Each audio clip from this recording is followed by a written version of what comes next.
Quand j'ai lu les livres qui traitent de Bardot, j'y ai pas trouvé mon compte. Voilà. Donc, à partir de son autobiographie, je me suis dit qu'il y avait des éléments qui manquaient, que le puzzle n'était pas complet. Donc, j'ai fait une enquête et j'ai voulu recréer la psychologie de Brigitte Bardot. C'est pour ça que j'ai appelé mon livre une psychobiographie, parce que c'est l'élément déterminant pour essayer de comprendre l'itinéraire de cette femme. Cette femme, dès le début, est dans le trauma et vit une existence extrêmement pénible, dure, et elle va refouler ces éléments-là. Dans son enfance, tout s'explique. Elle vit une existence de recluse.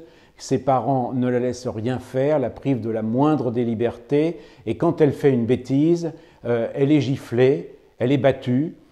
Quand un jour, avec sa petite sœur, elles cassent toutes les deux un vase, eh bien, c'est Brigitte, l'aînée, qui prend 20 coups de cravache. Ensuite, il y a la trahison des hommes, et à commencer par Roger Vadim, qu'elle aime éperdument, et elle se retrouve à faire des photos pornographiques avec Marc Allégret. Ensuite, elle va rencontrer d'autres hommes, et là encore, soit ces hommes vont l'utiliser pour leur propre carrière, ou vont être mariés et vont vouloir absolument la sortir de leur vie, comme Gilbert Bécaud l'enferme dans les toilettes pendant un concert pour qu'elle n'apparaisse pas, puisque la femme de Gilbert, se trouve dans la salle.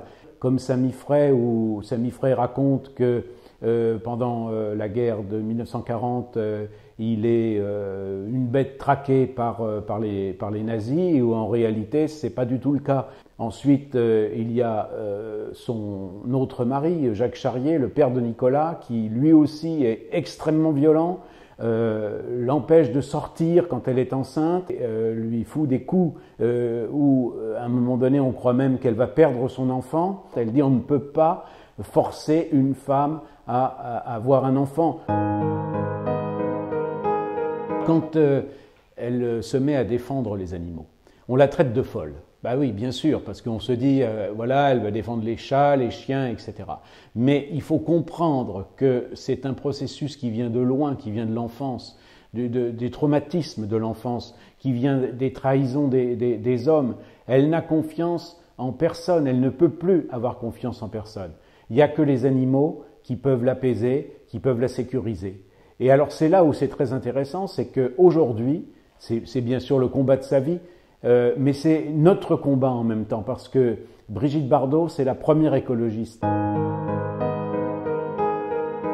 Pourquoi? Parce que quand, par exemple, elle dénonce l'élevage extensif, elle lutte contre la déforestation en Amérique du Sud. Pourquoi est-ce qu'il y a déforestation en Amérique du Sud? C'est pour faire du soja, pour pouvoir nourrir les animaux qui ne sortent pas, qui sont parqués. On se rend compte aujourd'hui qu'elle l'a fait pour l'homme, pour l'humanité, cet homme qui n'a cessé de vouloir l'humilier, de la trahir et de la violenter dans tous les sens du terme.